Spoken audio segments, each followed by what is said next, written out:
Bon, merci à toutes et à tous de nous être fidèles pour ce webinaire du Comité France avec Pierre Issa, secrétaire général du Bloc national.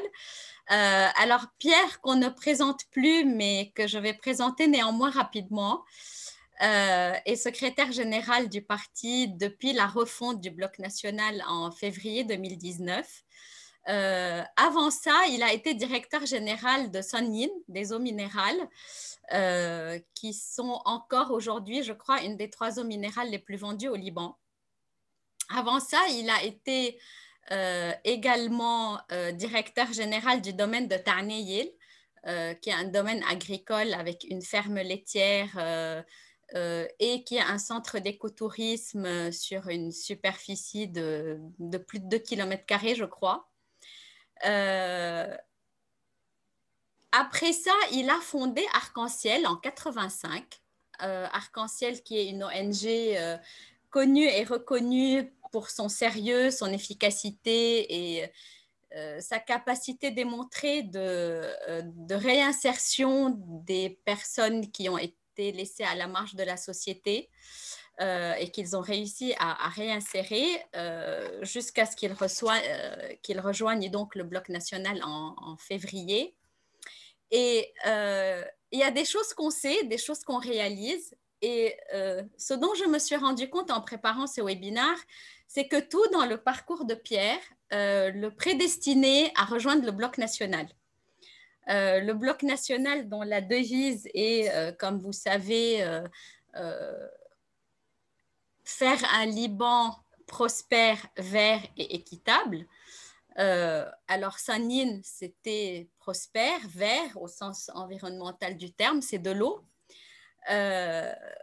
Taneyil, c'était à nouveau prospère et vert. Et bien évidemment, Arc-en-Ciel, c'était équitable. Je dois aussi vous dire que Pierre a été sollicité dans beaucoup de forums et d'universités, à la fois au Liban, en France et en Tunisie. Il a participé activement à Davos,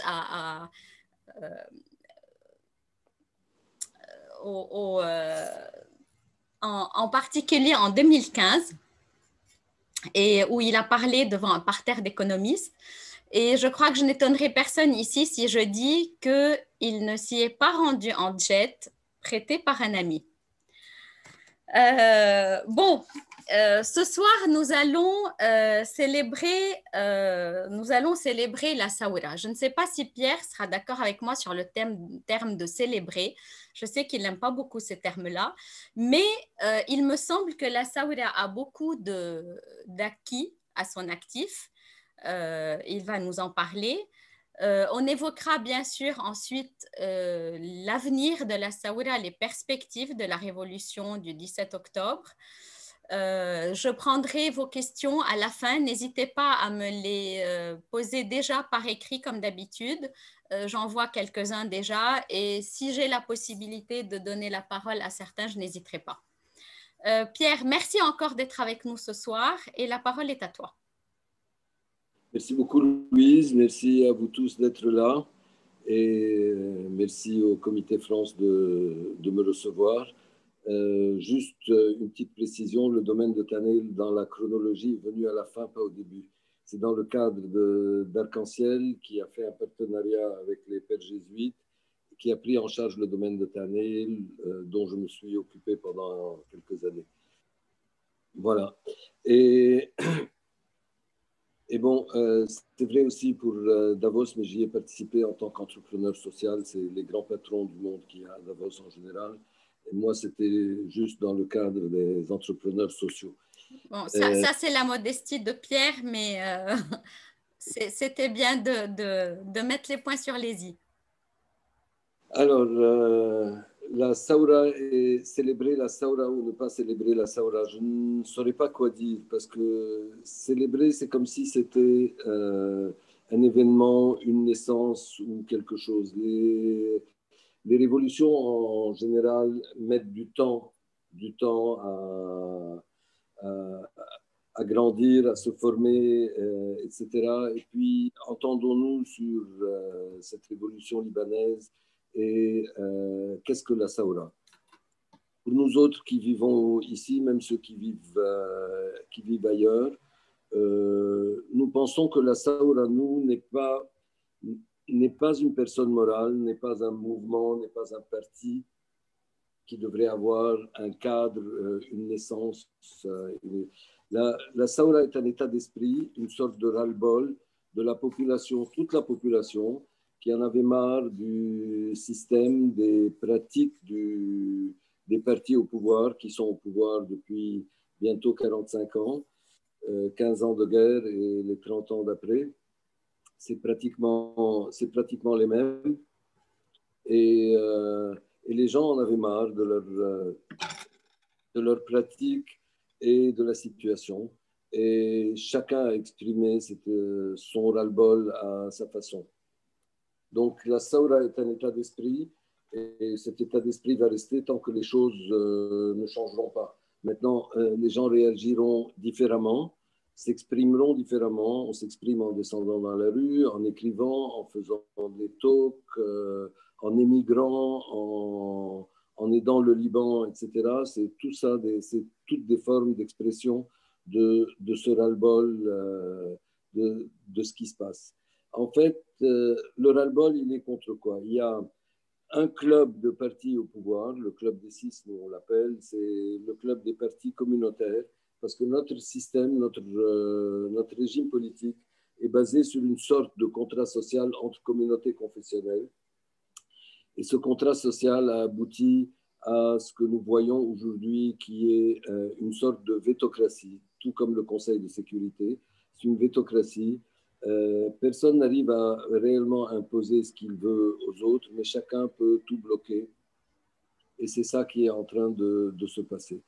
Et donc, les pratiques sont basées sur 5 plaies qui sont le confessionnalisme, le clientélisme, la corruption, le suivisme aux pays régionaux, aux puissances régionales et internationales, et le zaïma en mode de leadership et le féodalisme politique. Et donc, nous, au Bloc national,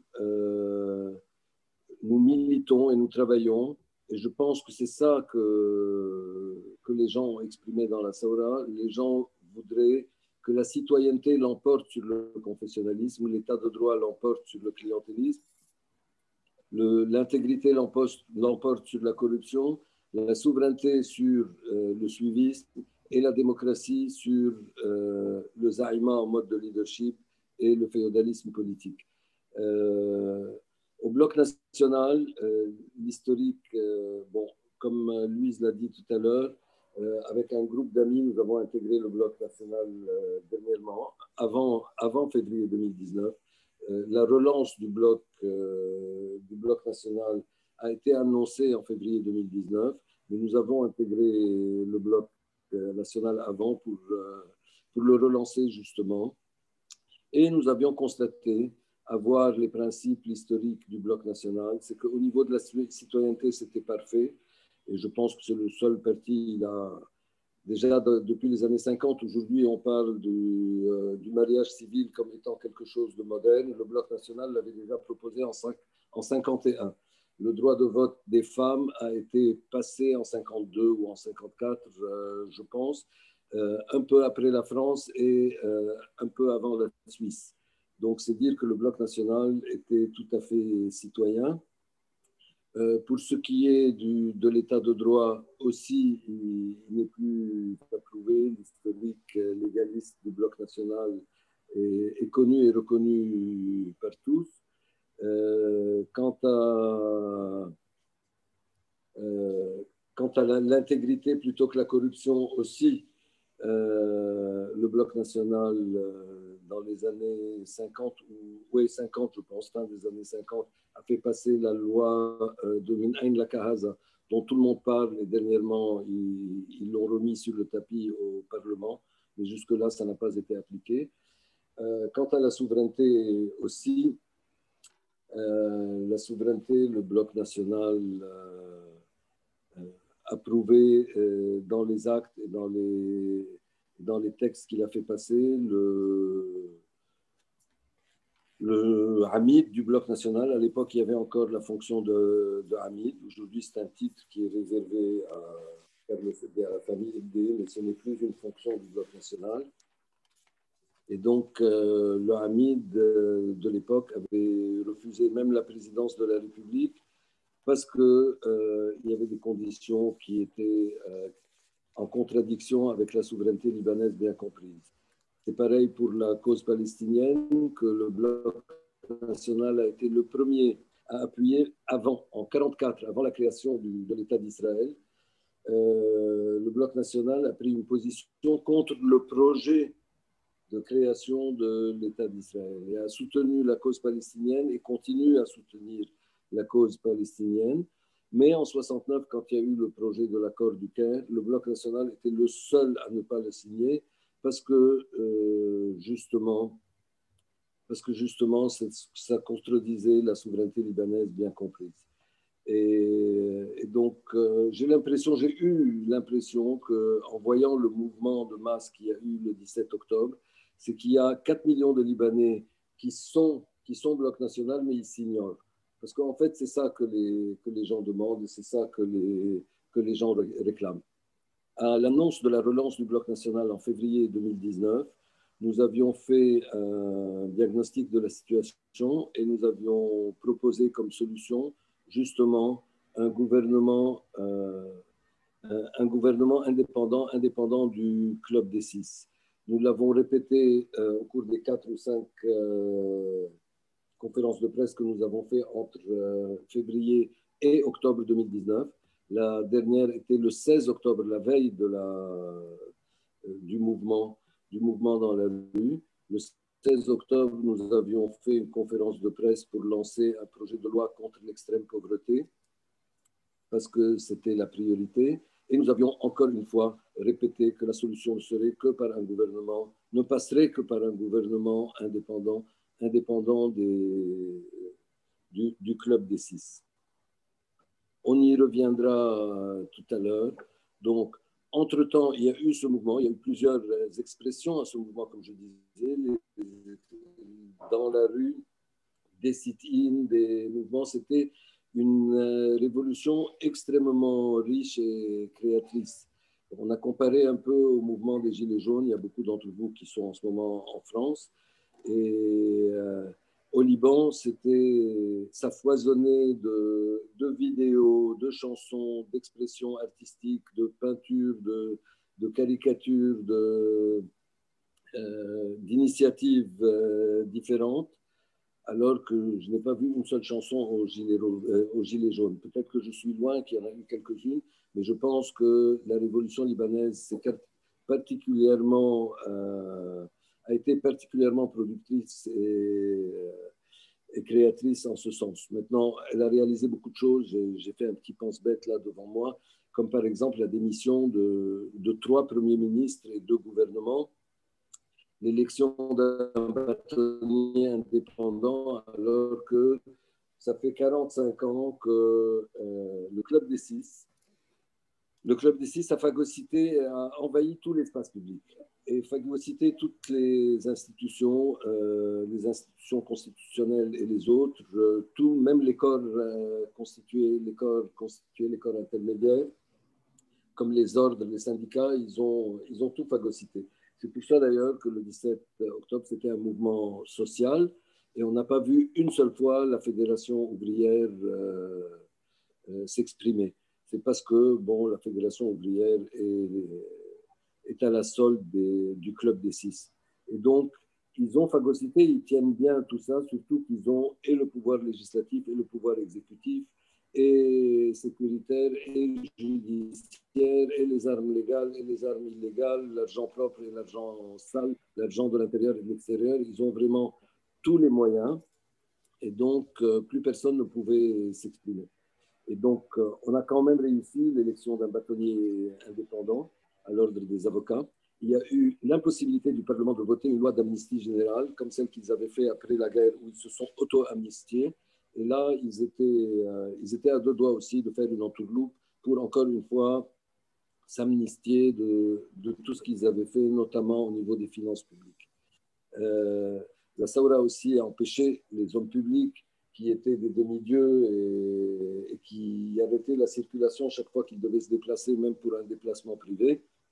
Aujourd'hui, ils n'osent même plus sortir en public ou se montrer en public. Il y a un grand projet, surtout maintenant que l'argent manque, et entre autres à ces gens-là. Ils ont fait une bataille féroce pour faire passer le projet de Besri avec le financement de la Banque mondiale. Et le projet est quand même tombé à l'eau sans mauvais jeu de mots. Le projet du barrage de Besri, pour ceux qui ne savent pas. Il y a eu surtout aussi, je pense, l'échec du nitrate, ce que nous avons appelé le nitrate confessionnel. Chaque fois que ce club est en crise, parce que bon, ils s'entendent entre eux, ils se partagent le gâteau, ils font ce qu'ils appellent des tassuillettes, etc. Mais dès qu'il y a une crise, ils ressortent cette histoire de nitrate confessionnel, nous ressortent cette fracture verticale entre 8 et 14 mars, sunnites et chiites, chrétiens et musulmans.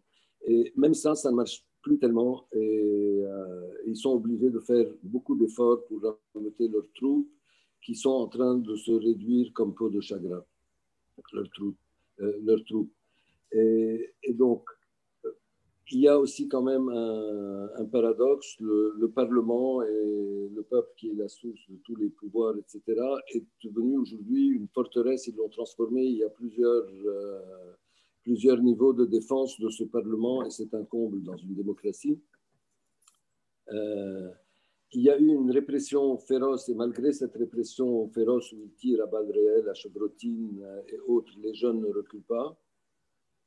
Ils ont essayé de noyauter la révolte. Ils sont en train de noyauter la révolte et les mouvements, mais aujourd'hui, les jeunes ne sont plus durs et ils savent se retirer au bon moment quand les casseurs arrivent, etc. Même cette tactique et ces moyens innommables ne fonctionnent plus pour eux. Un grand acquis de la révolution, c'est qu'il n'y a plus de tabou, il n'y a plus de leader déifié.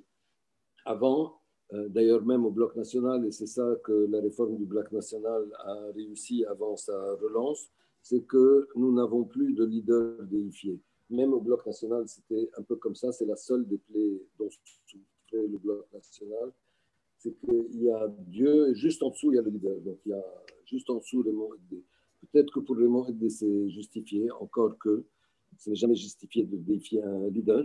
Mais en tout cas, le Bloc national s'est débarrassé de ce modèle de leadership. Il n'y a plus de zaïma en mode de leadership. Il y a une vraie démocratie au Bloc national. Mais pour les autres leaders, ils ne sont plus tabous. Même Hassan Nasrallah, qui à un moment donné, il n'y a pas longtemps, était adulé dans tout le monde arabe. C'était comme Nasser, ou même peut-être plus que Nasser à son époque. Aujourd'hui, c'est le leader de la... Et encore, d'une bonne partie de la communauté chiite, mais pas plus. Donc, au sud, à la banlieue sud, dans la Bekaa, ça commence à faiblir et à bien faiblir. Et puis, la femme surtout a joué un rôle, et on a vu combien la femme était importante dans la Saoura. La Saoura était Saoura Unsa, la Saoura est féminine. Et puis, nous avons eu le drame, le cataclysme du 4 août, où l'État a brillé par son absence, complètement, mais par contre, la solidarité citoyenne qui s'était déjà exprimée bien avant, avec la crise économique et la crise du Covid, les gens du gouvernement, soi-disant indépendants, ont promis toutes sortes d'aides, etc. Ils nous ont sorti au moins 20 fois des déclarations et des discours. Ils ont pu une fois distribuer 400 000 livres aux familles les plus pauvres à travers l'armée, et c'était beaucoup de clientélisme. Alors que tous les groupes qui ont jusqu'à maintenant se sont très vite organisés pour distribuer des aides sociales avec la période de Covid et de confinement. Et par la suite, avec le 4 août, c'est les gens, les citoyens et beaucoup de groupes de la Saoura qui ont déblayé les rues, fermé les fenêtres des gens, les portes d'entrée principales des gens, qui ont amené les blessés innombrables dans les hôpitaux. Et là, j'aimerais parler des. C'est pas que je suis moi-même motocycliste, mais les mobylettes que les gens d'habitude n'aiment pas à Beyrouth, et pour cause, ont été remarquables. Ils ont sauvé plus de blessés que la Croix-Rouge. Ils sont tout de suite descendus dans les rues et transporté les blessés à mobilette. La solidarité des citoyens libanais était admirable, la solidarité avec la diaspora aussi, toutes sortes d'aides pour la reconstruction sociale et ainsi de suite. Et tout ça, je pense, peut être mis au crédit de la Saoura. Et donc, je ne sais pas si probablement que vous suivez les nouvelles, mais les pays, l'aide de la communauté internationale était généreuse et elle continue, etc. Mais quand il y a eu l'explosion, ils ont envoyé, entre autres, des hôpitaux de campagne, des hôpitaux de campagne. Je peux vous dire que 24 heures après, mercredi à 18 heures, toute personne qui avait besoin de points de suture était suturée, toute personne qui avait besoin d'une opération chirurgicale était soignée. Et tout ça a été fait alors que 5 des grands hôpitaux de la place étaient complètement démolis et presque totalement hors d'état de servir. Le corps médical, les médecins, les infirmiers, tout ça ont été admirables et d'un très haut professionnalisme. C'est à eux qu'il faut être reconnaissant et je pense que tout ça a aidé à comprendre définitivement, même pour les suiveurs des partis, que ces partis confessionnels qui ont prétendu pendant très longtemps, parce qu'ils alimentaient la peur de l'autre, etc., qu'ils allaient protéger leurs ouailles, protéger leur vie, protéger leurs biens, protéger leur argent. Aujourd'hui, c'est un échec patent. Les partis communautaires ont échoué et à protéger nos vies, et à protéger nos biens, et à protéger notre argent auquel nous n'avons pas accès. Et finalement, les citoyens ont compris que c'est eux qui sont les vrais résistants dans ce pays. C'est pas, évidemment, il y a les résistants et ceux qui sont morts, et c'est les martyrs de l'ensemble du pays, tous les combattants, parce qu'eux, ils se battaient avec conviction, mais c'est certainement pas les partis confessionnels. Le problème, c'est que pendant toute cette période où les partis confessionnels ont fait croire à l'illusion qu'ils allaient protéger les gens, ils ont tout fait pour démolir l'État avec le confessionnalisme, le clientélisme, la corruption et le suivisme aux puissances étrangères.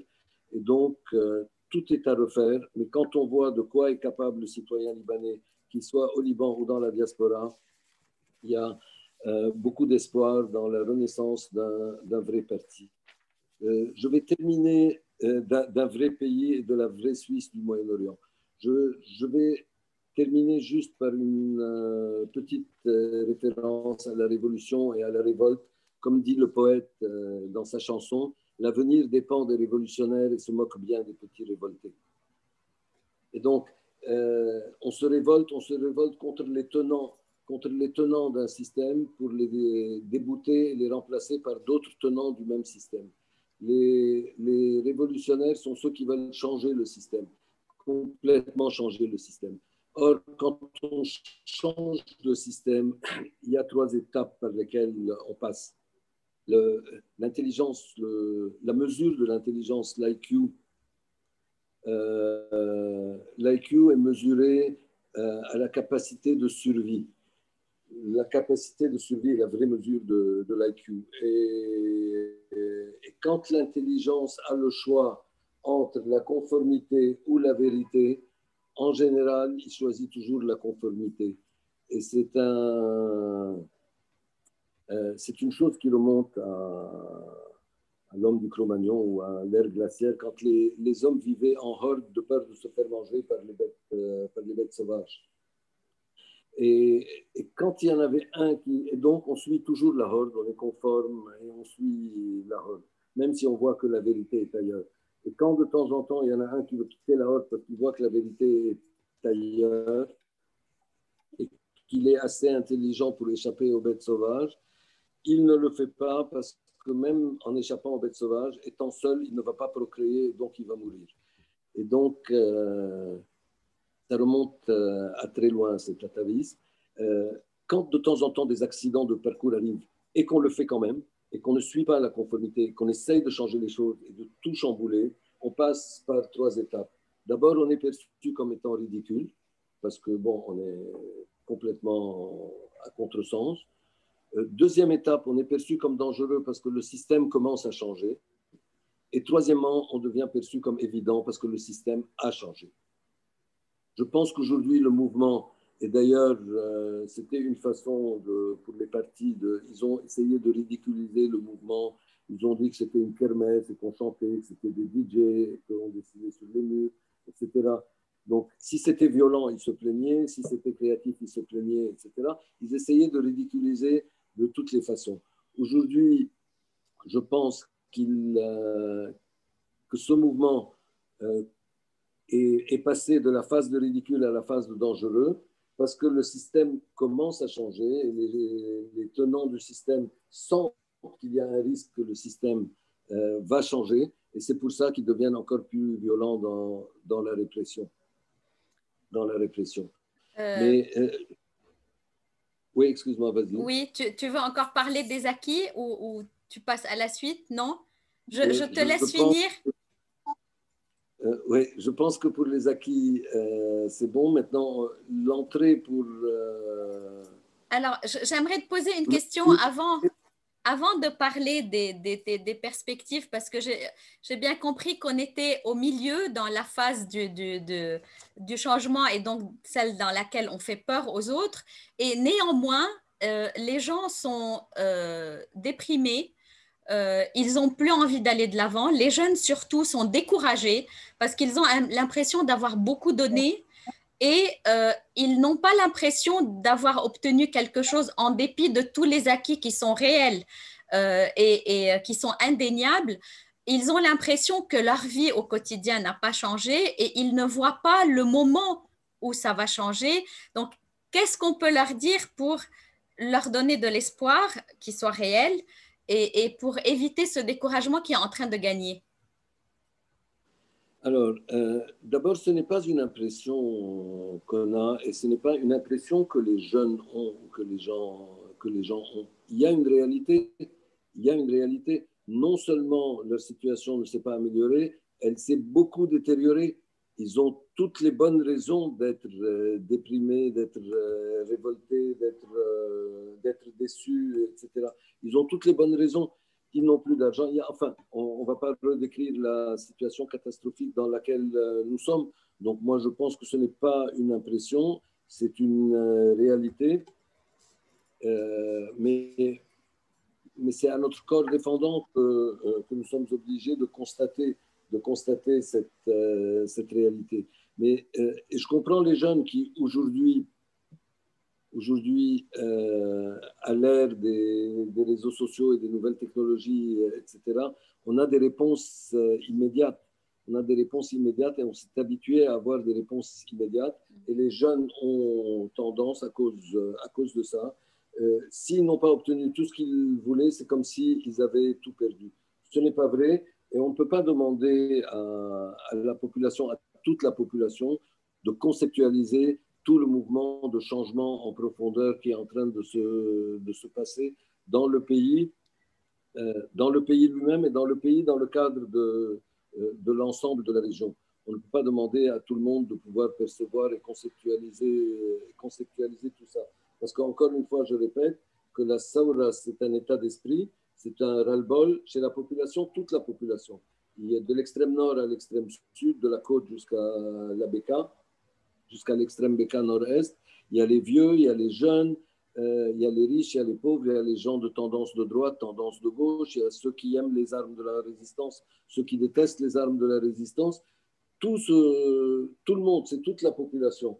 Et c'est évident que pour la population, le quotidien est devenu beaucoup plus difficile, il est devenu presque impossible à vivre. Et toute personne qui a les moyens de quitter ou de s'en aller est en train de quitter et de s'en aller. C'est une réalité, ce n'est pas du tout une impression.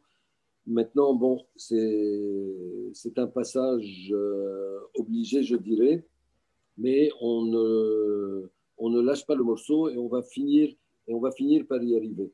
Maintenant, le début qu'est-ce qu'il y a à faire et comment y arriver.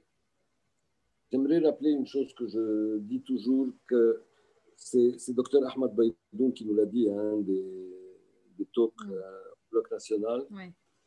Nous a dit que Clausewitz a dit que la guerre, c'est continuer la politique, mais avec d'autres moyens. C'est faire de la politique avec d'autres moyens.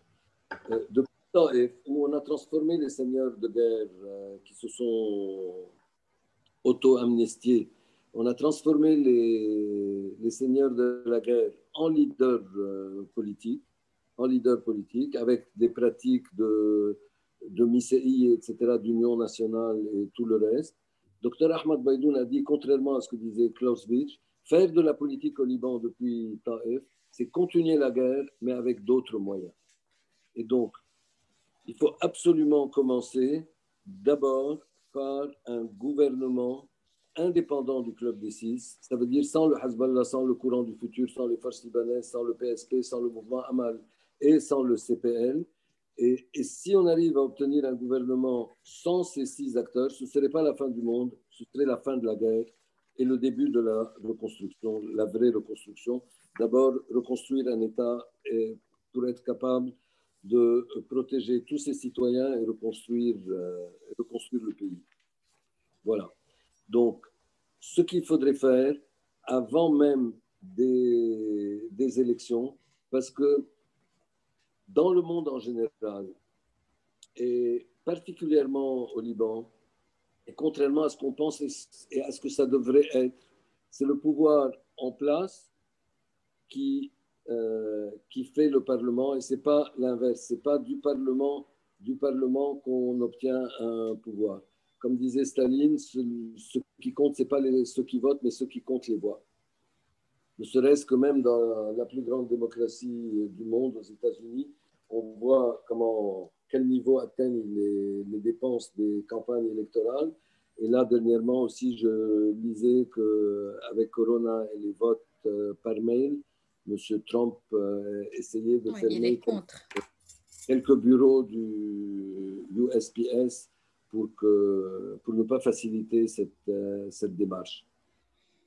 Donc, c'est le pouvoir qui génère un parlement et malheureusement pas réellement un parlement qui génère le pouvoir. Et ça, au Liban, c'est particulièrement vrai parce que nous ne sommes pas un État de droit et que c'est très compliqué. C'est pour ça que nous insistons beaucoup. Nous évitons de parler d'élections anticipées. Nous avons parlé d'autres conditions à part le rendez-vous électoral et la loi électorale. J'en parlerai tout à l'heure. Ce qu'il faudrait d'abord, le début de toute solution est un gouvernement indépendant des partis communautaires au pouvoir. Question ? Comment faire pour l'obtenir? Parce que ce gouvernement, ça a l'air d'être accouchement dans la douleur. On s'y est déjà pris à 2 fois, ça n'a pas marché. Comment est-ce qu'on peut espérer aujourd'hui avoir un gouvernement qui réponde à nos aspirations et aux aspirations de la Saoura? Et comme je sais qu'on te posera la question et qu'il y a beaucoup déjà qui la posent à l'écrit, il semble se dessiner un gouvernement de Hariri. Est-ce que ce gouvernement va pouvoir répondre aux aspirations de la révolution et du Bloc national en particulier? Comment fait-on pour obtenir ce gouvernement indépendant? Écoutez, en politique, c'est une question de rapport de force et je disais tout à l'heure qu'ils ont vraiment tout, le pouvoir exécutif, législatif, judiciaire, etc. Ils ont même les médias et surtout le système financier et les banquiers. Donc, il y a le club des 6, mais il y a les copains et les coquins. Et tout ça, ça fait beaucoup. Tout ça, ça fait beaucoup et ce n'est pas une mince affaire. Seulement, il ne faut pas sous-estimer de nouveaux acteurs qui sont arrivés sur la table politique. Évidemment, les partis au pouvoir essayent d'être dans le déni de ces acteurs, mais c'est des acteurs incontournables et qui sont présents, qu'on le veuille ou pas. Il y a la crise économique, financière, monétaire et surtout sociale, comme on n'en a jamais vu, et elle est très forte et il faut la prendre en considération. 2, il y a le citoyen libéré, libéré de sa peur, libéré de beaucoup de considérations sur lesquelles jouaient les partis communautaires. Et trois, il y a les grandes manœuvres dans la région au niveau international. Nous avons ces trois acteurs qu'il faut prendre en considération. Évidemment, ça ne suffit pas pour le rapport de force. Il y a le mouvement populaire qu'ils ont essayé de... Bon, ils ont eu Covid, qui était un allié de taille pour eux. Et ils ont beaucoup fait pour faire de la répression et infiltrer, etc., ce mouvement. Ils ont même fait croire depuis le tout début, parce que c'est des malins, que il faut un cadre, il faut un leadership, etc., parce que ça leur est beaucoup plus facile d'étêter une structure encadrée, organisée, avec un seul leadership. Il leur est beaucoup plus facile de l'étêter. On a vu dans les derniers 30 ans combien de fois ils ont fait des assassinats politiques et des choses comme ça. Donc, pour eux, le rêve, c'est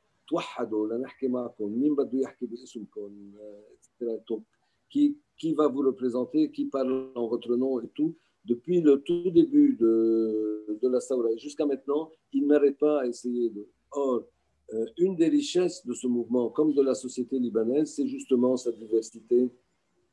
Et c'est une des forces du mouvement et de la société libanaise. Et puis, mais ça n'empêche qu'on devrait pouvoir s'organiser. Les jeunes, au début du mouvement, parce qu'ils exprimaient un ras-le-bol, tout ce qui était politique, homme politique, parti politique, était persona non grata sur la place. Bon, c'est vrai que le Bloc national, qui est un parti traditionnel et historique, est très bien intégré et est toujours au cœur de la Saoura, mais ce n'était pas évident pour tous. D'ailleurs, ils ont fait beaucoup d'efforts et ce n'est toujours pas évident pour eux. Mais ce qui était certain, c'est que tout ce qui est politique, parti politique, homme politique, était persona non grata. Et ça a évolué avec le temps. Ils se sont rendus compte que le militantisme dans la rue, etc., plafonnait. Et que pour débouter ces gens-là, il fallait une proposition politique, il fallait une action politique. Et d'ailleurs, maintenant, nous lançons avec justement le 17 octobre qui revient, une sorte de campagne parce que les jeunes ont sorti quelque chose, on a beaucoup parlé de Saoura Anfi et de Saoura Selmiye. Or, maintenant, il y a un nouveau concept qui émerge, qui est la Saoura Siyesi. Donc, les jeunes, le mot Siyesi, le mot politique n'est plus persona non grata. Ils se rendent compte qu'il faut faire de la politique, qu'il faut intégrer. Donc, il y a une campagne qui a démarré, je ne sais pas, il y a une vidéo qui est sortie hier chez un blogueur qui s'appelle El Hama, qui est excellente d'ailleurs. Qui commence cette campagne et je pense qu'il va y avoir beaucoup d'autres choses qui arrivent. Je ne vais pas dévancer les événements, mais il y a des choses qui arrivent dans ce sens. L'objectif de cette campagne, c'est de réconcilier les jeunes avec la politique. Et c'est normal.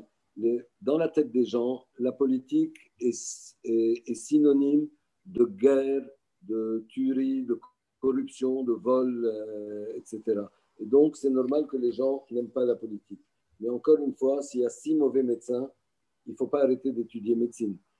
La politique, bien comprise, est là pour améliorer la cité et la situation des gens. Et donc, il y a une campagne pour réconcilier les gens avec la politique, et surtout les jeunes, et puis les pousser et les motiver à intégrer les partis politiques organisés, les vrais partis d'opposition, parce que les vrais partis d'opposition ne sont pas l'illusion à laquelle veulent nous faire croire M. Macron et les autres, comme quoi les partis d'opposition sont les partis qui sont sortis du gouvernement. Les partis qui sont sortis du gouvernement font partie du club des 6 et ne sont en aucun cas représentatifs de l'opposition, de la vraie opposition.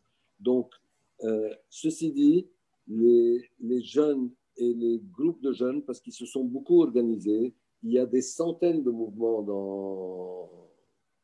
dans la Saoura, des centaines de mouvements. Certains certains sont nés depuis 2011, ils ont champignonné, parce que comme je vous disais, les partis communautaires avaient envahi tout l'espace, n'avaient rien laissé pour une opposition organisée. Déjà depuis 1976, les gens qui ne pensaient pas comme eux, comme Raymond Edé, soit on les assassine, soit on fait des tentatives d'assassinat et ça les oblige à quitter le pays. Et donc, ils ont fait le vide et ils ont envahi tout l'espace. Quand la crise est arrivée, il s'est mis à avoir un vide et la nature a horreur du vide, elle le remplit par ce qu'elle trouve. Et ce qu'elle trouve, c'est justement ces ONG de revendication et ces groupes de revendication qui ont émergé, champignonné en 2011, 2015, puis 2018, 2016 avec les élections municipales et ainsi de suite, et pendant la Saoura. Et pendant Mais la Révolution. ces groupes-là sont des groupes ou des ONG de revendication. Certains pour l'environnement qui ne veulent pas des incinérateurs de déchets dans la ville de Beyrouth, d'autres qui travaillent contre la corruption et qui veulent qu'on rende des comptes Badnan Hasseb et qui militent pour les droits de la femme et ainsi de suite. Or, ces jeunes et ces groupes se sont retrouvés en première ligne d'un combat politique où ils étaient sollicités, où ils se sentaient obligés de donner leur avis sur est-ce qu'on paye ou on ne paye pas les eurobonds, est-ce qu'il faut des élections anticipées ou pas des élections anticipées, etc. Mais on serait étonné de la maturité de ces jeunes qui très vite se sont rendus compte que ce n'était pas adapté et qu'il fallait réellement faire de la politique et que pour faire de la politique, il faut des partis politiques. Quand on a une cause juste à défendre, on fait une ONG de revendication. Et quand on veut faire de la politique et changer de régime, il faut faire des partis politiques. Et c'est un mouvement qui est en train d'arriver rapidement. Il y a un an, on aurait parlé de politique aux jeunes, ils nous auraient envoyé paître. Aujourd'hui, tout le monde veut faire de la politique et on veut les aider et ouvrir à s'organiser, à créer de nouveaux partis ou à intégrer les partis actuels pour qu'on puisse monter un front d'opposition. Parce qu'il y a trois choses différentes. Il y a la Saoura qui est un état d'esprit qui est toute la population libanaise qui en a ras-le-bol. Il faut un front politique d'opposition qui est une proposition politique réelle face aux partis du pouvoir pour créer la vraie fracture verticale, qu'elle ne soit plus 8-14 sunnites, chiites, chrétiens, musulmans, mais qu'elle devienne la proposition des réformistes et de la vraie opposition face aux partis communautaires au pouvoir. Et eux, ils sont en train de voir et de sentir venir cette chose-là. C'est pour ça qu'ils font des pieds et des mains depuis le début de la Saoura pour garder leur fracture verticale et ils veulent chaque fois relancer le débat. Depuis le début de la Saoura, personne n'avait parlé ni des armes du Hezbollah, ni de la résistance, ni rien du tout. Ils ont essayé et ils font tout jusqu'à maintenant pour montrer que la Saoura est contre les armes du Hezbollah ou bien contre une partie des Libanais pour garder leur fracture qui est leur fond de commerce, cette fracture 8-14 sunnites, chiites, chrétiens, musulmans. Mais ils n'arrivent pas. Ils font de tout, mais ils n'y arrivent pas. La vraie fracture va arriver dès qu'il y aura un front d'opposition politique qui a une vraie proposition politique. Alors, le front d'opposition politique est une chose, la Saoura est une autre chose. C'est toute la population qui, une fois qu'il y aura une proposition politique, sera appelée à choisir entre cette proposition et l'autre. Et on aura créé la nouvelle fracture. Et par la suite, il y a ce qu'on est appelé à faire tous, c'est des coalitions électorales. Le front politique n'est pas une coalition électorale. La coalition électorale est plus large, a d'autres critères et ainsi de suite. Donc, le but maintenant, c'est de réconcilier les jeunes avec la politique et les motiver à rentrer dans les partis. 2, un front politique d'opposition avec une vraie proposition. Et 3, une coalition électorale. Pierre, si je comprends bien, donc la Saoura ne va plus être dans la rue, elle s'achemine vers une révolution politique, vers une organisation de cette révolution autour de la politique, à la fois en donnant le goût de la politique aux jeunes et en ramenant, je dirais même les adultes qui ont été dégoûtés de la politique qu'ils ont appelée politicienne. Alors, deux questions. Comment s'organise la révolution tu as mentionné les coalitions, les regroupements, parce que les gens se posent beaucoup cette question. Comment la révolution va se regrouper avant même d'arriver à une coalition électorale? est-ce qu'il y a un regroupement prévu de plusieurs partis politiques ou organismes de la Saoura d'ailleurs pour avoir une seule voix, d'une part, et d'autre part, comment le Bloc national se prépare à cette deuxième phase de la révolution? Je te laisse répondre dans le sens que tu veux. Ok. Je voudrais d'abord commencer par rectifier une chose. La Saoura, ce n'est pas par opposition. Donc, parce que toi, tu as dit la Saoura ne va plus être dans la rue, mais elle va devenir politique. Non, ce n'est pas du tout par opposition. La Saoura et le mouvement de ras-le-bol...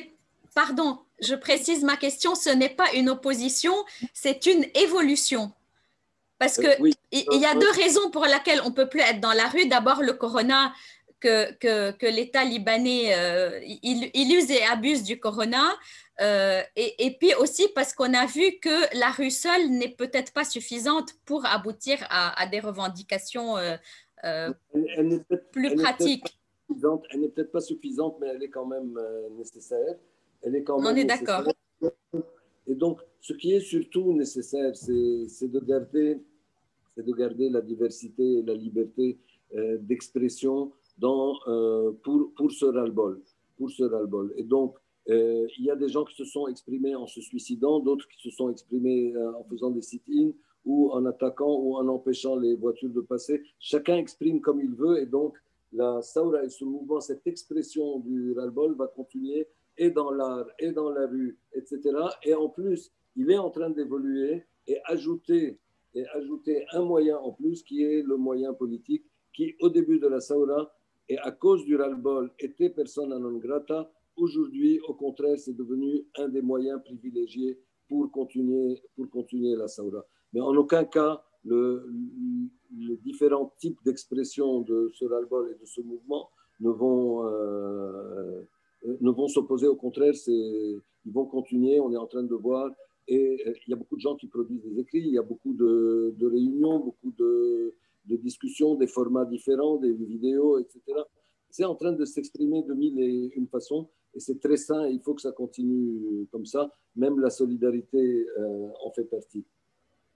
Et donc, pour pratiquement comment le Bloc national, depuis le début, le 16, on a fait une conférence de presse pour le projet de loi contre l'extrême pauvreté.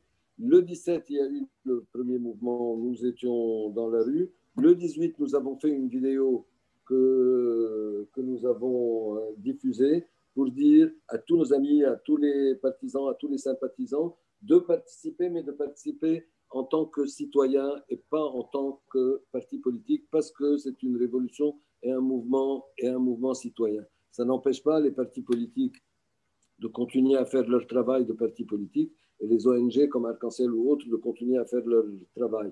Mais pour exprimer le ras-le-bol, c'était une expression citoyenne et on avait fait la vidéo à l'époque le 18 octobre. Et depuis, en tant que parti, nous ne prenons pas d'initiative. Nous appuyons, nous aidons, nous participons aux initiatives des groupes de jeunes, etc., qui se passent un peu partout, mais nous évitons de prendre nous-mêmes l'initiative. Nous, en tant que parti politique, nous prenons les initiatives en tant que parti politique, en ayant, des positions claires pour ce qui est de notre vision politique, et maintenant j'en parlerai. 2, pour proposer des politiques publiques. Et 3, pour réagir à l'actualité. Ensuite, travailler sur le terrain, recruter, convaincre les gens, etc., s'organiser, faire des stratégies et des plans pour les prochaines élections et pour les différentes initiatives. C'est ce que nous sommes en train de faire et nous avons beaucoup développé. Mais là, il faut plus d'un webinaire seul pour faire une présentation complète de notre action. Je voudrais plutôt parler du front politique, qui est la chose à faire et qui est la chose à faire avec les autres. Donc, encore une fois, ils sont en train de polluer toutes les initiatives qui sont en train de se faire. Il faut que vous vous entendiez, vous n'êtes pas unis, vous êtes ceci, vous êtes cela. La diversité leur fait peur. ils veulent la pensée unique, ils veulent leur mode de fonctionnement. Un mode de fonctionnement différent leur fait peur. Il n'y a aucune raison pour qu'une société, un tissu social aussi riche et aussi hétérogène se réduise à une seule pensée et ce, à tous les niveaux. Nous avons un combat commun. Nous avons un combat commun de débouter ces gens et d'amener un nouveau pouvoir à la place. Et nous sommes d'accord sur les 3 points essentiels. Alors là, on peut voir 99,99% des mouvements qui sont dans la rue et des individus qui sont dans la rue. Tout le monde est d'accord sur les grandes lignes du projet politique. Alors, le projet politique, c'est 3 points essentiels. 1, régime politique. On veut changer de régime politique. On en a marre de cette vétocratie qui nous a fait arriver là où nous sommes et de ces pratiques. On veut arriver à une démocratie fonctionnelle. Et pour arriver à une démocratie fonctionnelle, tout le monde est d'accord qu'il faut un État de droit, un État laïque qui soit protecteur de tous et sortir de l'illusion que les partis confessionnels sont eux les protecteurs de leurs ouailles. Et ça, je peux vous dire que tout le monde est d'accord sur ça. Tout le monde veut un État de droit protecteur de tous pour une démocratie fonctionnelle. 2, le modèle socio-économique. Tout le monde est d'accord qu'il faut changer de modèle socio-économique pour arriver à plus d'équité sociale. Le manque d'équité sociale, c'est le terreau fertile à toutes les violences et à toutes les guerres. Et nous n'avons jamais eu d'équité sociale au Liban, justement à cause du confessionnalisme et du clientélisme. On a eu plusieurs périodes dans le siècle dernier. Nous avons eu le maronitisme politique, puis le sunnisme politique. Aujourd'hui, nous avons le chiisme politique. Avant, du temps des Ottomans, nous avions eu le druzisme politique. Et chaque fois que nous avons ce qu'on appelle le maronitisme et le sunnisme politique, il y a un abus de position dominante. Et quand il y a un abus de position dominante et avec le clientélisme et tout, évidemment, ça fait un manque d'équité sociale. Le manque d'équité sociale, c'est le terreau fertile pour toutes les violences et pour toutes les guerres. C'est pour ça qu'en 1975, malgré toutes les différences et les divergences de points de vue politiques et tout, s'il y avait de l'équité sociale, nous n'aurions pas eu la guerre. Il faut absolument arriver à de l'équité sociale. Et le Bloc national est un parti social-libéral. Nous travaillons pour l'équité sociale. Dans ce que tu as cité au début, nous voulons un Liban prospère, vert et équitable. Évidemment, le fait qu'il soit équitable est la chose la plus importante. Équitable à tous les points de vue, entre hommes et femmes, et distribution équitable des richesses et le reste. Mais pour assurer une répartition équitable des richesses, encore faut-il que quelqu'un crée ces richesses. Et donc, c'est pour ça que nous le voulons prospère, pour favoriser l'investissement, favoriser les entreprises et l'entrepreneuriat, etc., qui créent des richesses et qui créent des emplois pour pouvoir les distribuer de façon plus équitable par la suite. Contrairement à ce que certains, peut-être encore vieux idéologues, pensent, appauvrir les riches n'a jamais enrichi les pauvres. Et donc, il faut que quelqu'un crée ces richesses. Le problème du capital, c'est que il est jacha, comme on dit en arabe, donc il est peut-être trop gourmand et risque d'exploiter nos ressources au-delà de leur capacité à se renouveler, ces ressources. Et c'est pour ça qu'il faut mettre des garde-fous, et nous avons mis le vert au milieu qui représente ces garde-fous-là. Ce n'est pas uniquement au niveau environnemental qu'il faut mettre des garde-fous. Et donc, c'est pour ça qu'on veut un Liban prospère, vert et équitable. Et ça, je peux vous dire que tout le monde est d'accord là-dessus.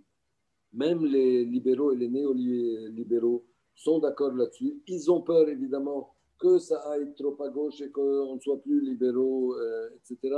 Et qu'ils ont peur pour le système actuel. Mais le système actuel, on prétend que nous avons un système libéral. Dans notre constitution, nous sommes un système libéral, mais en fait, nous ne sommes pas du tout un système libéral. Nous sommes un système anarchique, nous sommes un système mafieux, nous sommes tout sauf un système libéral. Et donc, 1, changer de régime politique, 2, un nouveau modèle socio-économique, et 3, le plus important et le plus urgent aujourd'hui, c'est notre positionnement géopolitique, notre politique étrangère.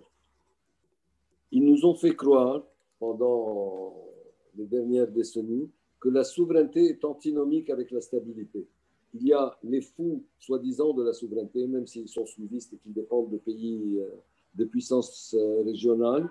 Ils ont quand même eu des martyrs qui sont morts avec la conviction de défendre la souveraineté libanaise. C'est pour ça qu'on leur doit le respect à tous nos martyrs qui sont morts avec l'intime conviction qu'ils sont en train de défendre la souveraineté libanaise, mais pas leur parti. Donc, ces gens-là qui sont les fous de la souveraineté veulent la souveraineté et notre honneur, etc., à tout prix, et tant pis si on n'a pas d'économie, tant pis si on n'a pas d'infrastructure, et tant pis même si nos enfants meurent, on en ramènera 10 d'autres, etc. Donc, ce n'est pas vrai. Et il y a de l'autre côté ceux qui veulent la stabilité à tout prix, et qui sont prêts, excusez-moi, à baisser le pantalon face aux pays du Golfe, face à l'Arabie, face à la France ou aux États-Unis. Ce n'est pas vrai que la stabilité et la souveraineté sont antinomiques. On peut proposer une politique étrangère et un positionnement géopolitique qui assure en même temps et la souveraineté et la stabilité. Je peux vous dire que 99% des gens veulent une politique étrangère qui assure et qui garantisse en même temps et la souveraineté et la stabilité. Et ça, tous les partis d'opposition sont d'accord sur ces 3 points que je viens de citer. Le régime politique, l'équité sociale, donc le modèle socio-économique et la politique étrangère.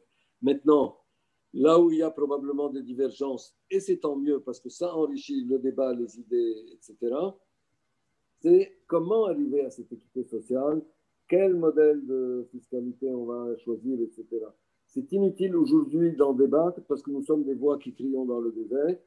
Ils ont occupé et squatté toutes les institutions constitutionnelles et l'Agora. Notre combat commun aujourd'hui est de les débouter, de réintégrer l'Agora, et à ce moment-là, nos voix ne seront plus des voix dans le désert. On débattra et on verra qui va convaincre le plus grand nombre.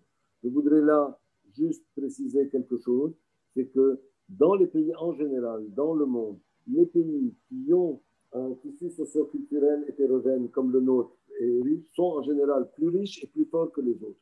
On n'a qu'à voir les Suisses ou les États-Unis, par exemple. Pourquoi? Parce qu'ils envisagent et ils appréhendent les problèmes et les solutions de plusieurs points de vue, et ça donne des solutions beaucoup plus riches et beaucoup plus solides, pour peu qu'on ait un projet commun à défendre. Mais si les différentes composantes de ce tissu socio-culturel a chacun son projet, évidemment, ça devient une faiblesse et un handicap. C'est ce que nous avons vécu jusque-là. Je pense qu'aujourd'hui, nous sommes mûrs à avoir un projet commun que nous sommes tous prêts à défendre, et les solutions aux innombrables problèmes que nous avons seront beaucoup plus solides, beaucoup plus riches, beaucoup plus intelligentes, comme dans les autres sociétés hétérogènes, la Suisse ou les États-Unis, par exemple. Pierre, si je comprends bien, c'est que les groupes de la Saoura s'organisent. Il va y avoir, puisqu'on est tous d'accord sur un tronc commun, un jour, on peut supposer qu'un regroupement verra le jour. Il y a une question qui revient beaucoup dans le public, qui est double d'ailleurs. La première, c'est est-ce que ces partis de la Révolution, si un jour ils s'organisent, est-ce qu'il y aura un leader qui sera un meneur de cette coalition, d'une part? Et il y a une chose qui a interpellé les personnes qui nous suivent sur les réseaux sociaux, c'est peut-être 1 ou 2 postes communs avec un autre parti politique qui est Moitié Moitinat, et cette personne demande si on prévoit une fusion entre ces 2 partis.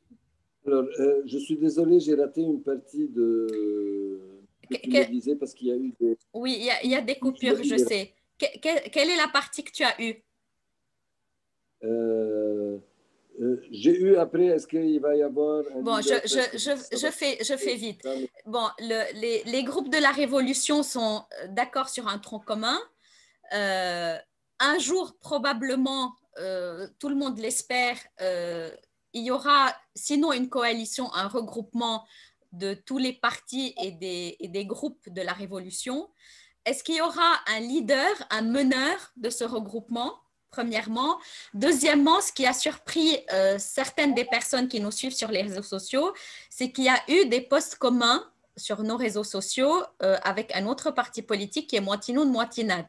Est-ce qu'une fusion est envisagée entre ces deux partis? C'est la question d'une des personnes qui écoutent le webinaire.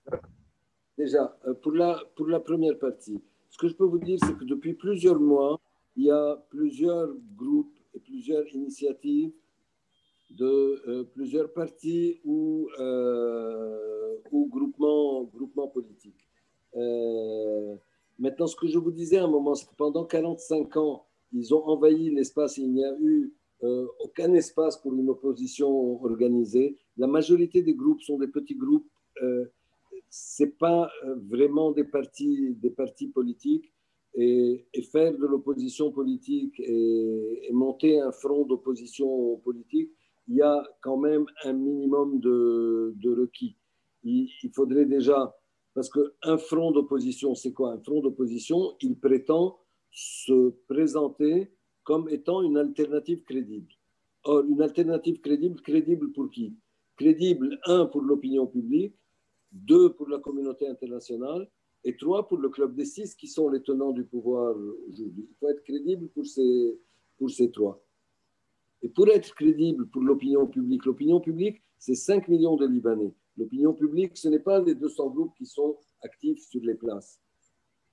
Pour convaincre 5 millions de Libanais, ce qu'il faut, on a mis quelques critères, il faut un nom qui soit crédible, il faut que ce groupe ou que ce parti ait des personnalités crédibles. 3, il faut qu'il y ait un potentiel de production de contenu politique.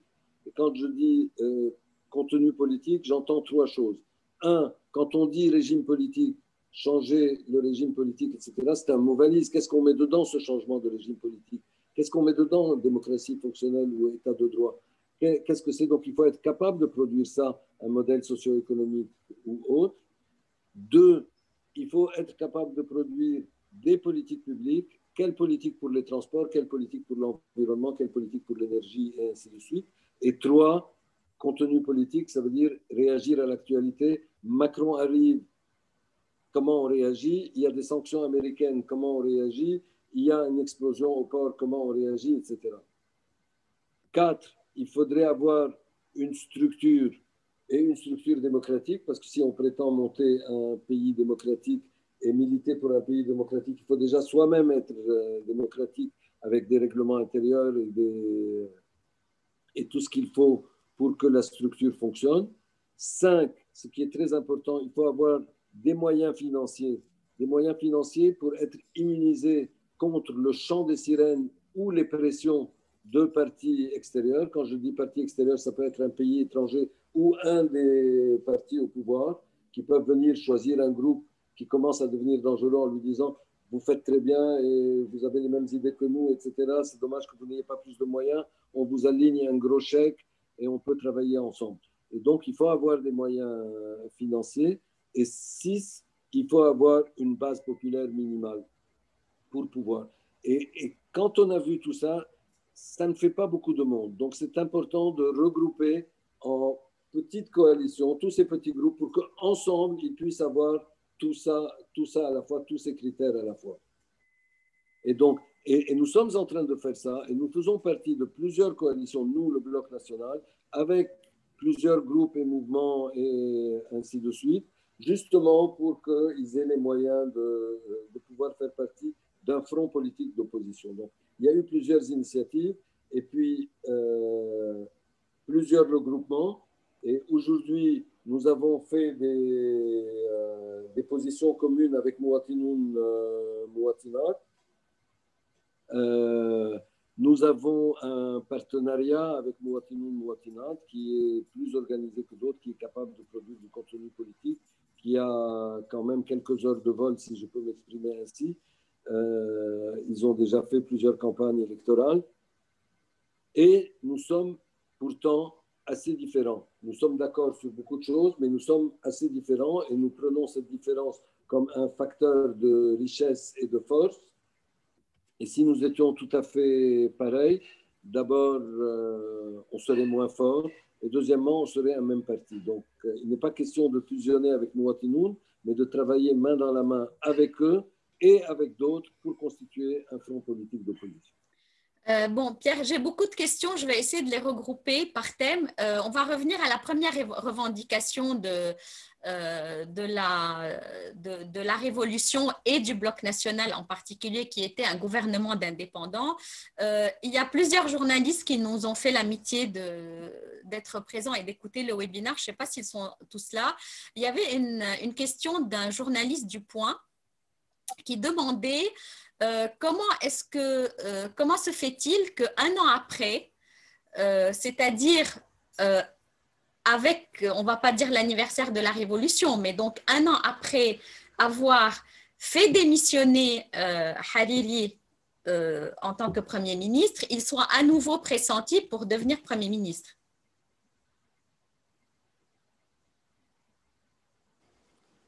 Alors,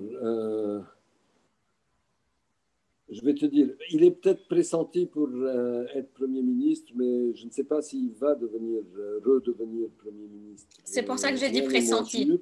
Par contre, voilà, à la visite de M. Macron, alors que quand on s'était vu, on a échangé beaucoup de choses, mais entre autres pour les aides et la corruption, il a promis qu'il ne ferait pas transiter les aides par les politiques et par l'État. Mais par les ONG. Mais par les ONG, etc. Et bon, il est sorti, il a fait sa conférence de presse en nous sortant qu'il n'allait pas canaliser les aides à travers l'État, mais à travers les ONG. Et juste après, il nous parle d'un gouvernement d'union nationale, etc. Qu'il a rectifié en gouvernement de mission. Oui, parce qu'on a fait une grande levée de boucliers. Moi, d'ailleurs, sur place, au moment même, j'avais eu France Inter ou quelqu'un qui m'a posé la question. Je lui dis, je ne comprends pas comment il ne leur fait pas confiance pour gérer quelques millions d'aides, il leur fait confiance pour gérer le pays, alors qu'ils sont là. Justement, ces gouvernements d'union nationale sont la cause de ce qui nous arrive. C'est l'union nationale qui fait que nous sommes arrivés à la vétocratie que nous vivons aujourd'hui. Et évidemment, je reprends ce que Dr Baidoun disait, faire de la politique au Liban avec ces histoires d'union nationale, c'est continuer la guerre, mais avec d'autres moyens. Alors évidemment, les pays, et notamment la France, c'est vrai que la France a beaucoup de solidarité avec le Liban. Bon, on ne va pas revenir sur la relation historique, l'amitié, etc. Il est certain que la France ne lâchera pas le Liban sur le plan social, humanitaire, sanitaire et autres. Mais quand on en vient à la politique, il faut être réaliste. Les États n'ont pas d'amis, ils n'ont que des intérêts. Et si l'intérêt de la France ou des États-Unis ou de l'Arabie ou de l'Iran ou de la Turquie, qui sont les différents acteurs actuellement plus ou moins influents dans le coin,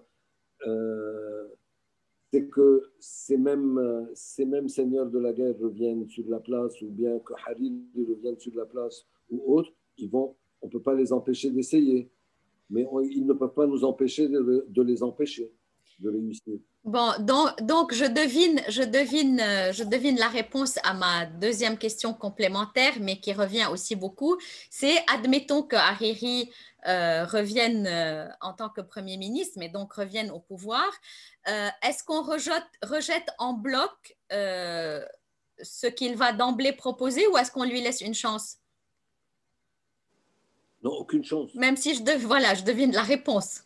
Aucune chance. Aucune chance. Déjà, nous, même s'ils veulent bien nous donner un gouvernement d'indépendants, ce n'est pas tant ça qu'il nous faut que le programme de ce gouvernement d'indépendants. Parce que même un gouvernement d'indépendants, si c'est pour venir et faire la liste de réformes que M. Macron a fait, ça veut dire venir faire le grand ménage après toute leur crasse et leur redonner un système tel qu'il était avant. Parce que si on ne change pas le système en profondeur, si on n'aboutit pas à un État laïque, un État de droit qui soit protecteur de tous dès le début, on est reparti pour la gloire. On serait venu avec un gouvernement d'indépendants pour ramener un peu de confiance, un peu d'aide, un programme du FMI, des aides d'un côté ou de l'autre, etc.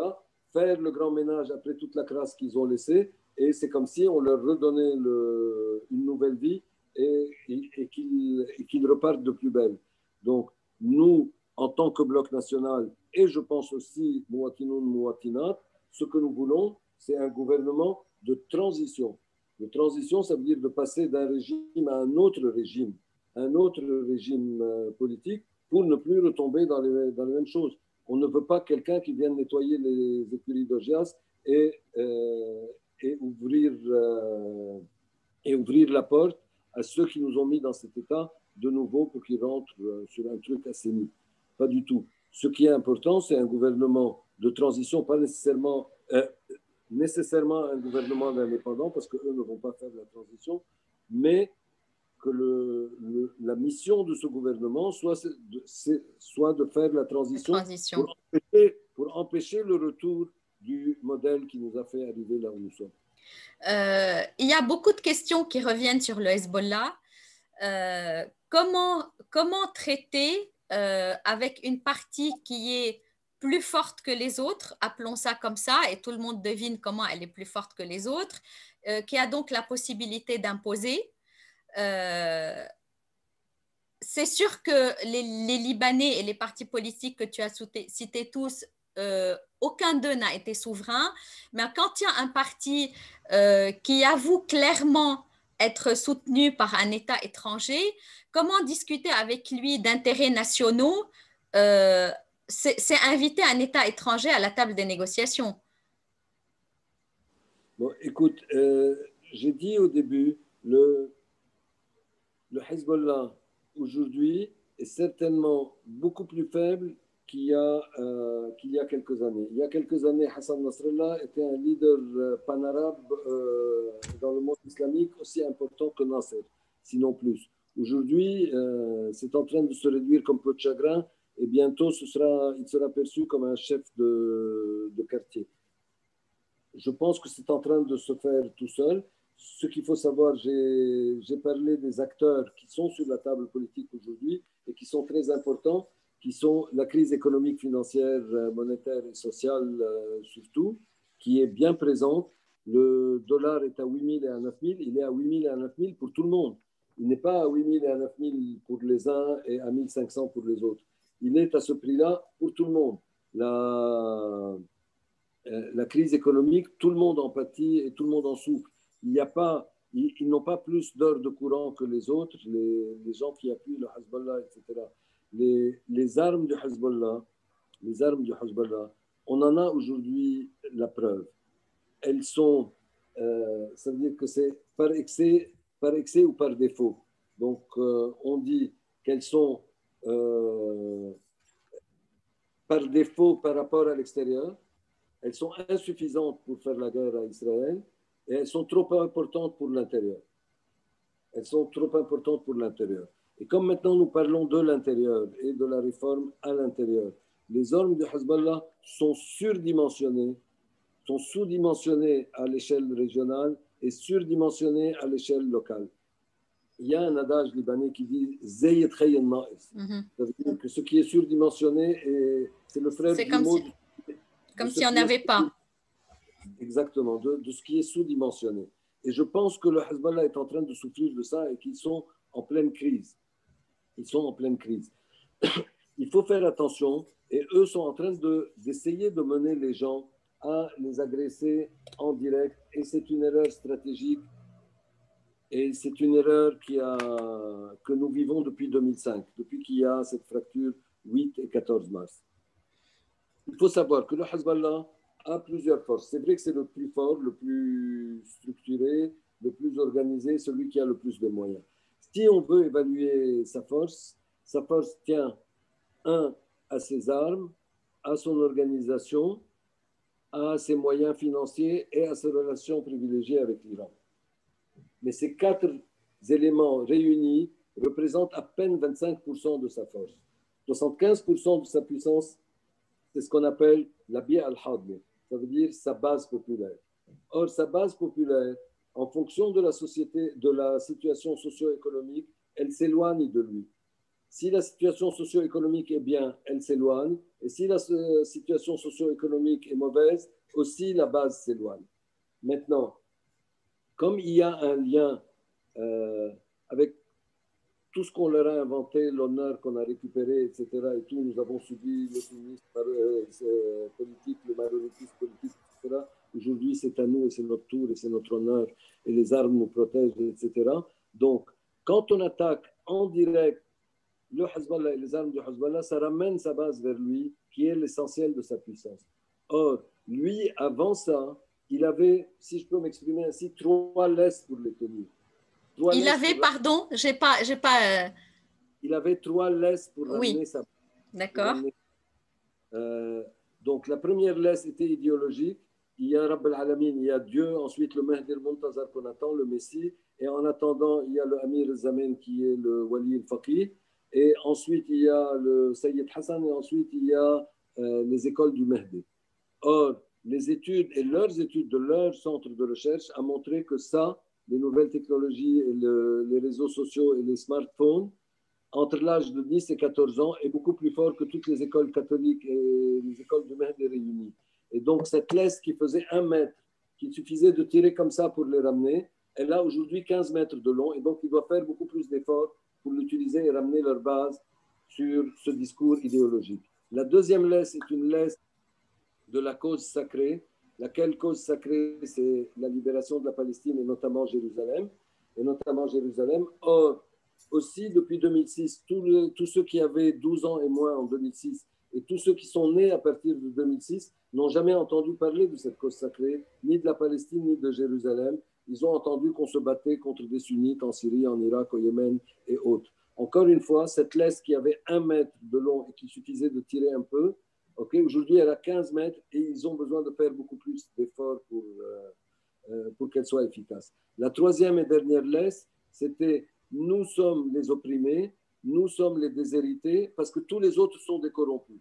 Et moi, je vous protège contre ces gens-là en vous assurant des services sociaux, éducation, santé et autres, et contre la corruption. Or, il y a eu un double effet là. Les sanctions et la crise économique ont fait que les services sociaux et sanitaires, etc., ont beaucoup baissé d'un côté, et d'un autre côté, de là où le Hezbollah a bassiné sa population en leur disant « si nous sommes déshérités, c'est parce que tous les autres sont des corrompus et moi je vous protège contre ces corrompus ». Depuis le 17 octobre, le Hezbollah est le héros de ce système de corrompus et de corruption et c'est lui qui les protège. Pendant 10 ans, il leur a dit « Hariri est en train de nous voler et aujourd'hui, je ne veux pas que le gouvernement Hariri tombe et si le gouvernement de Hariri tombe, je veux amener Laban al-Askar. Et je veux le ramener. Donc, cette laisse aussi, elle a 15 mètres de long et c'est difficile de la ramener. Et ils n'ont plus qu'une seule tactique, c'est de pousser les gens de l'autre côté. Ils font peur avec leurs armes pour que les gens de l'autre côté attaquent les armes en direct. Et ça automatiquement, ça a pour effet de ramener la base chez le Hezbollah. Chaque fois que sa base s'éloigne à cause de la situation socio-économique, ils font en sorte qu'il y ait une attaque directe contre les armes du Hezbollah. La vraie solution ne peut se faire que par les négociations, avec des arguments logiques, etc. Il faut essayer de réduire les angoisses des uns et des autres. Il n'y a pas que ceux qui n'ont pas des armes qui ont des angoisses. Il y a ceux qui ont des armes aussi qui ont des angoisses. Il faut que chacun essaye de comprendre les angoisses de l'autre et ça se fait par la négociation et certainement pas ni à chaud ni en période de crise. Et ce qui est certain, c'est qu'il faut par contre s'en tenir très fermement aux principes de base qui concernent la souveraineté, les armes, la décision de guerre épée, etc. C'est uniquement l'État et ainsi de suite. Quand l'État est failli, parce que l'État a été failli, l'État a été incapable de défendre. La résistance est légitime. La résistance est nationale normalement, elle ne peut pas être partisane ou ne devrait pas être communautaire. La résistance est un devoir, est un droit pour les citoyens, tous les citoyens, et on doit faire de la résistance au cas où l'État est failli, où les forces armées n'arrivent pas à défendre, mais tout ça est à négocier et à négocier autour d'une table avec des arguments en prenant en compte les angoisses et les inquiétudes de chacun des groupes et de chaque composant. L'heure tourne, j'ai encore 3 questions rapides sur 3 sujets très divers, mais que je ne peux pas ne pas poser.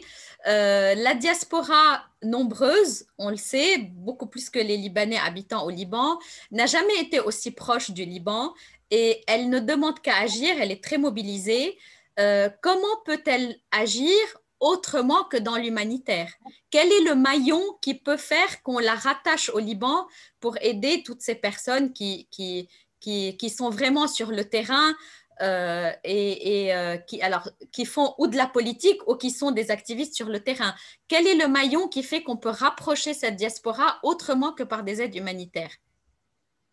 Alors, il y a mille et un moyens. À commencer, je commence, chacun prêche pour sa paroisse. Il faut s'impliquer politiquement un peu plus. Il faut intégrer les partis politiques pour que les partis politiques d'opposition deviennent suffisamment grands et suffisamment forts et puissent changer le système plus rapidement. On peut aider aussi au niveau économique. Les gens de la diaspora sont souvent des chefs d'entreprise, souvent des cadres d'entreprise, etc. Avec Covid, le travail à domicile s'est généralisé un peu partout dans le monde. Beaucoup d'outils ont été développés, etc. Ben, travailler à domicile, qu'on soit à Beyrouth ou à Tombouctou, c'est la même chose. Et les Libanais ont beaucoup de talent et on pourrait les aider en leur trouvant du travail, en leur sous-traitant du travail, en leur trouvant des emplois, etc. Ce qui va réduire l'immigration et booster l'économie libanaise qui a désespérément besoin d'argent frais. C'est un autre moyen aussi. Le premier étant le plus important à mes yeux, il faut qu'on s'implique tous en politique.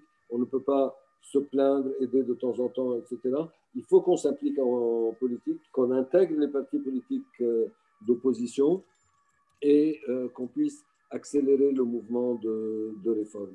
Il y a évidemment économiquement, il y a les aides humanitaires et il y a aussi surtout faire caisse de résonance. Aujourd'hui, avec les réseaux sociaux, nous pouvons tous faire la promotion et des bonnes idées, des bonnes positions et ainsi de suite. Il ne faut pas hésiter. Le deuxième sujet, c'est les problèmes économiques du Liban. Comment est-ce que la population, en l'absence de gouvernement, ou même si un gouvernement se constituait, qu'il soit avec Hariri ou un autre, on peut imaginer que les résultats seront les mêmes qu'avec les précédents. Comment est-ce que la population va pouvoir tenir et qu'est-ce que peuvent faire les nouveaux partis d'opposition, dont le Bloc national, sur le plan économique pour le citoyen libanais actuellement? Alors, ce qui est sûr, c'est que si la population ne tient pas, le gouvernement ne tiendra pas non plus. Et ce que le Bloc national et les autres partis peuvent faire, c'est de se positionner comme étant l'alternative crédible, qui va ramener la confiance. Et quand la confiance revient, les investissements reviennent, l'économie repart. Et nous avons un plan clair de ce qu'il y a à faire. Un, pour la transition et deux, pour la sortie de crise. Donc, il est évident qu'au maximum, ils seront capables de leur donner une bouffée d'oxygène, mais je ne pense pas que ça va aller très loin. Si la situation et l'économie n'est pas relancée, les citoyens vont aller plus mal et le gouvernement ne tiendra certainement pas. Et ce que nous pouvons faire, c'est de continuer à nous positionner comme étant l'alternative crédible. On ne peut pas terminer ce webinaire sans dire un mot de... on me dit que ma connexion Internet est instable. Est-ce que tu m'entends? Pierre, tu Je m'entends? t'entends, c'est Oui. instable, mais je t'entends quand même. Bon. Donc, je disais, Oui. on ne peut pas terminer sans parler de la catastrophe du 4 août que tu as évoquée et du mouvement spontané des volontaires, dont beaucoup du Bloc national qui ont aidé la population déblayée, qui ont remplacé l'État dans tout ce qu'ils ont fait. Les Libanais attendent une enquête crédible, ne disons pas internationale, puisqu'on a dit qu'on ne voulait pas d'une intervention étrangère à tous les niveaux. Comment assurer une enquête indépendante parce que les victimes en ont besoin, le peuple libanais a besoin de savoir ce qui s'est passé. C'est une question que pose une personne qui nous écoute. Il est impossible d'avoir quoi que ce soit d'indépendant et de transparent et d'honnête tant que nous avons ces gens-là au pouvoir. Il est inutile de penser comme ça. Et il est inutile de s'imaginer ou de fantasmer sur les pays qui vont venir nous sauver du grand méchant loup. Les pays ont leurs intérêts qu'ils vont servir, que ce soit dans la catastrophe du 4 août ou en dehors de la catastrophe du 4 août. Il ne faut s'attendre à rien que de nous-mêmes. Et tant qu'il y a ces gens-là au pouvoir, on ne peut faire confiance à aucune enquête, à aucun jugement et rien du tout. Et d'ailleurs, on l'a vu dernièrement, là, il ne se passe pas un mois sans qu'il y ait des scandales et des choses, et rien n'aboutit. Et rien n'aboutira. Et rien n'aboutira. Il n'y a pas de justice au Liban. On nous a sorti l'indépendance de la justice, etc. Mais c'est une vue de l'esprit. Où il y a une justice, où il n'y a pas de justice. Il n'y a pas de justice qui ne soit pas indépendante. Si elle n'est pas indépendante, c'est qu'il n'y a pas de justice tout court. Il faut que nous ayons une justice. Et pour avoir une justice, il faut un gouvernement indépendant. Tant que nous n'aurons pas ça, et ce qu'il faut, c'est surtout pas oublier, il faut condamner. Il y a eu beaucoup d'exactions. La catastrophe du 4 août est un crime contre l'humanité. Il faut qu'on continue à militer jusqu'à la condamnation des coupables et aussi pour le reste. Parce que des crimes, qu'ils soient contre l'humanité ou pas, nous faisons l'objet du plus grand hold-up du siècle. Ils ont pris l'argent et l'épargne de toute une population et ils doivent être condamnés pour ça. Ça suffit les amnisties comme ça qu'on envoie à tour de bras depuis la guerre civile, parce qu'un crime qui n'est pas puni avec un crime sans responsable et sans punition, c'est l'équivalent de comme si on donnait une gratification au crime. Et ça continuera à se faire. Donc il faut qu'on continue à militer pour le 4 août qui est un crime contre l'humanité, mais pour tous les autres crimes aussi. Peut-être que en les menaçant de ça, ça les fera s'accrocher encore plus à leur siège. Donc il faut persister dans cette démarche sans trop en faire au niveau de la communication. Il y a beaucoup de questions que je n'aborderai pas parce que ils vont trop loin en parlant de leaders, d'élections, de représentation pour des élections législatives, de programmes du Bloc national. Je te prends au mot, Pierre, tu m'as dit qu'il fallait un autre webinaire pour parler de tout ça. Donc, on ne va pas les aborder maintenant, peut-être par la suite dans un autre webinaire. Je ne voudrais pas terminer sans dire un mot, Pierre, si tu permets, sur une marche qu'organise le Bloc national avec d'autres partis de la Révolution et d'autres organismes de la Révolution à Paris, le 17 octobre à 16h30 au départ de la Bastille pour arriver à Nation à 18h. Et vous avez bien compris que les noms des lieux n'ont pas été choisis au hasard. Donc, rejoignez-nous, c'est un des cris de la Révolution à l'étranger qui continue à être mobilisé. Pierre, merci beaucoup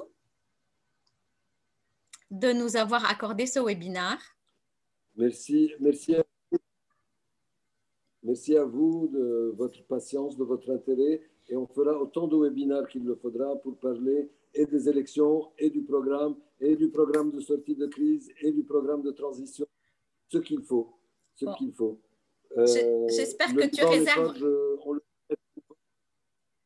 C'est les gens et les citoyens qui font les partis politiques et pas l'inverse. Et nous comptons sur vous pour faire le Bloc national. Voilà. Merci Pierre et à bientôt. Merci à vous. À bientôt. Oups.